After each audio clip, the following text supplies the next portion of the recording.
ఈ రోజు అంటే మే 7వ తారీఖు ఆపరేషన్ సింధూర్ జరిగి సరిగ్గా 1 సంవత్సర కాలం ముగిసింది. మనందరూ తెలుసు కొంతమంది టూరిస్టులు అక్కడికి వెళ్ళి వాళ్ళు చక్కగా యాక్టివిటీస్ లో ఉండగా సడన్ గా టెర్రరిస్టులు వచ్చి వాళ్ళపైన అటాక్ చేశారు.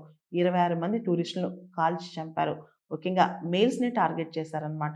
ఈ అటాక్ తో దేశం మొత్తం ఒక షాక్ కి గురిందని చెప్పొచ్చు అప్పట్లో. తర్వాత స్టెప్ బై స్టెప్ వెళ్తూ మే 7 2025 మే 7వ తారీఖున ఆపరేషన్ సింధూర్ లాంచ్ చేశాం అనమాట. దీనికి సంబంధించి పూర్తి స్థాయిలో మనం గమనిస్తే కనుక last year Pahalgam terror attack దానికి సంబంధించిన మన దేశం మొత్తం కూడా హృదయం కదిలిపోయిందనమాట. తర్వాత ఆపరేషన్ సింధూర్ చేశాం. వీటన్నిటికి సంబంధించి అప్పట్లో లేడీ ఆఫీసర్స్ వచ్చి ప్రెస్ బ్రీఫింగ్ ఇచ్చారు. ఆపరేషన్ సింధూర్ పేరు ఎందుకు పెట్టారు తెలుసా? ఈ పహల్గామ్ టెర్రర్ అటాక్ లో పురుషుల్ని చంపేశారు, అబ్బాయిల్ని చంపేశారు, వాళ్ళ భార్యలు ఎదుటే చంపేశారు, వాళ్ళ సింధూరాన్ని తీసేశారు. కాబట్టి దీనికి ఆపరేషన్ సింధూర్ అని పేరు పెట్టారు. వాళ్ళు చెప్పారు కదా వెళ్ళి మీ మోడీ గారికి చెప్పుకోండి అని చెప్పి. కాబట్టి ఆపరేషన్ సింధూర్ పేరుతో అసలు ముందుగా మనం ఎక్కడెక్కడ టెర్రర్ ట్రైనింగ్ క్యాంప్స్ ని అటాక్ చేసాం, ఎక్కడెక్కడ టార్గెట్ చేసాం. ఒకటి బహవాల్పూర్ 100 కిలోమీటర్స్ ఇన్సైడ్ పాకిస్తాన్. రెండోది ముర్దిఖే 30 కిలోమీటర్స్ ఇన్సైడ్ పాకిస్తాన్. మూడోది Gulpur 35 kilometres inside. Sawai camp 30 kilometres inside. Bilal camp దీని డిస్టెన్స్ ఎవరికి తెలియదు. Kotli camp 15 kilometres inside. Barnala camp 10 kilometres inside. Sajjal camp 8 kilometres inside.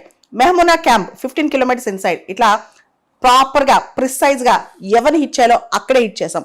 దానిలో కూడా మనం స్టాండ్ ఆఫ్ వెపన్స్ వాడాం. అంటే ఇవి డైరెక్ట్గా వెళ్ళి ఏదైతే టార్గెట్ ఉందో అక్కడే ఉంటాయి. అది భారతదేశం నుంచే మనం ఆపరేట్ చేసాం.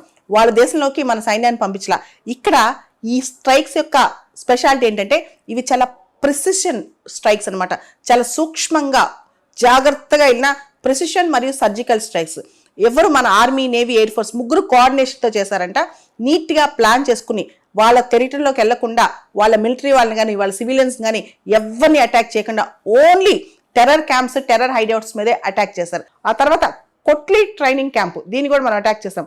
2023 పూంచ్ టెర్రర్ అటాక్ కూడా ఇది కారణం అనమాట.